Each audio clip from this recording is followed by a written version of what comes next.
Hello YouTube and welcome back to another Dare to Game video. Today we're playing Red Dead Online and we're going to be doing an outfit guide for Jake Lonergan, one of the main characters from the film Cowboys vs. Aliens. So this character that we're going to be doing is Daniel Craig's character, and it's pretty good. I think it turned out really well. So I think a lot of people have been looking forward to this based on the amount of comments I've got from it, so I hope you all enjoy it. If you do enjoy this video, be sure to click that like button, because my channel does not really get recommended very much naturally, so people need to interact with it if these videos are to become successful at all. So please click that like button. It doesn't take much time, and if you like it, you know, that's what you're supposed to do. So go ahead and do that. If you have any comments, questions, concerns, or recommendations, definitely leave those down in the comment section, because as you can see, I do fan requests, so it pays to request things if you want to see them done, so definitely leave those down there. And lastly, if you like my content and haven't already, please subscribe to the channel now and turn on the notification bell. It's the only way for you to stay up to date on all the videos I release, and if you like these, you'll probably like those because it's all pretty consistent. So with all that in mind, let's just dive on in and start off with weapons. Alright, so the first gun we're going to be looking at is his primary sidearm, and in the movie, Jake, or Craig, Daniel Craig, so depending how you want to think of him, uses a Colt 1860 Army revolver, which is something we don't have in the game, but it is very similar in appearance to the Colt 1851 Navy. They're similar guns. So that's the one that we're going to have to use here, and this is the way that we have it laid out. So I have the improved sights, improved rifling, ironwood grips with the mahogany varnish, no carvings, no engravings, and then the metal is like this. So I have blued steel for the barrel, the cylinder, and the hammer, blackened steel for the frame, and then brass for the trigger guard and the trigger. And the only thing that could change on this design and maybe look even better would be maybe brown steel on the frame, but I think it just looks a little too light compared to the blued steel, because what we're trying to imitate here is the factory finish that he has on his gun, which is blued steel with color case hardening on the frame. So the cylinder and the barrel are very dark, but the charging lever and the rest of the frame is all color case hardened in the movie, so it just looks, you know, like color case hardening does. So if you've got that option, definitely use that. But otherwise, I think the black and blue looks good.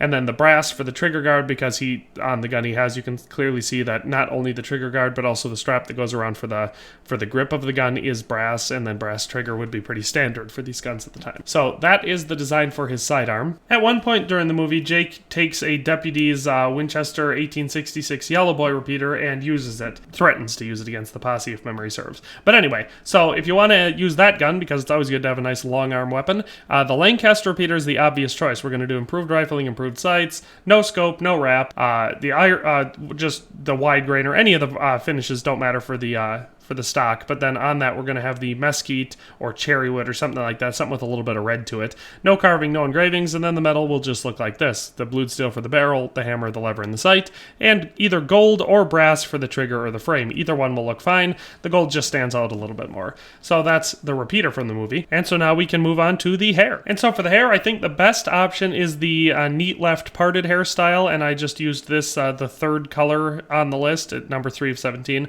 It's kind of a light brown look. Daniel Craig's hair in the movie is a little bit shorter than this, but it is this style, and I think this hair color most closely matches his. So that's the hair. For the facial hair, we're clean shaven because he doesn't have any facial hair in the movie, and we did use stubble because A, otherwise we look like babyface, and B, he has stubble in the movie. So that is the hair and facial hair for this character. Alright, so here we have the entire outfit, and I think it turned out pretty dang good. It looks an awful lot like him.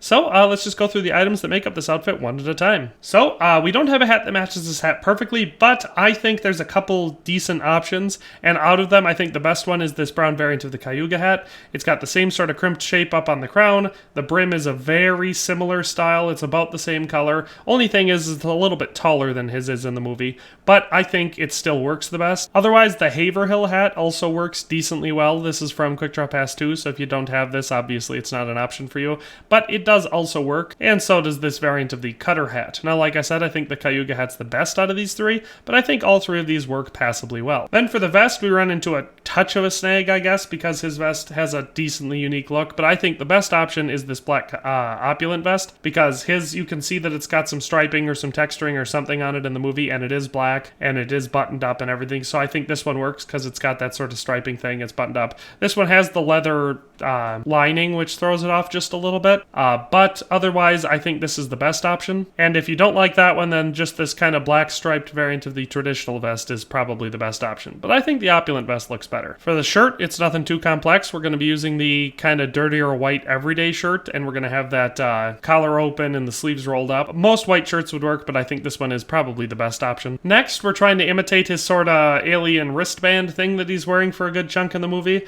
and the best way we can do that is with the bindweed gauntlets, and I like this darker black variant because it kind of matches his the best. Now, it's not perfect, but it does give off the same vibe. Obviously, his is just on one hand, but, you know, not a whole lot we can do about that. And you get these gauntlets, I believe, from Madame Nazar. I don't think these are one from Gus. I think you can just go buy these for I think it's cash, too. I don't even think they cost gold. But you get these from Madame Nazar, so that's the gauntlets. Then for the gun belt, he's got a real plain, flat, black, no bullet loops, nothing like that, gun belt in the movie. So we're using the agency gun belt because it's got that flat black look. There's no ornamentation on it, no bullet loops, nothing like that.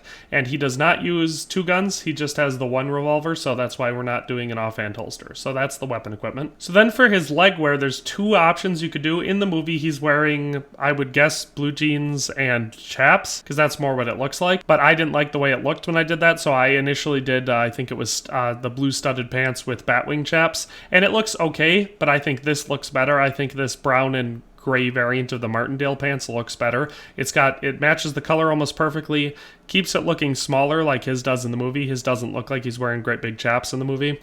So I think these pants are better for the outfit. Then for the boots, the clean black Warren Roper's boots tucked into the pants are the best option. Any clean boots are going to be fine since you tuck them in so you don't really see a lot of it, as long as they're pretty plain looking, but I think these ones are the best option. And then he does wear Spurs in the movie, and they do appear to match his boots, so I went with the clean black Western Rider Spurs. Again, this is probably open to creative interpretation, but I think these ones just work the best for it. And so that is the entire outfit, and as you can see, comparing them side by side, I think it turned out pretty dang decent. Like I said, the vest is slightly off just because his in the movie buttons up a little higher. We don't have an alien wristband, but we can kind of imitate it with these gauntlets. He wears his gun belt a little higher, but there's not a whole lot we can do about that. And the hat is very, very, very close. Like I said, it's not perfect because his hat is obviously designed specifically for his head, as most Hollywood cowboy hats are, whereas all the ones in this game are kind of a one-size-fits-all type style. So there's areas for improvement, I guess, but out of what is currently available in the game, I think this is the best Jake Lonergan outfit that you can make. So that is Daniel Craig's character from Cowboys vs. Aliens. But that's where we're going to end the episode, so I hope you enjoyed it.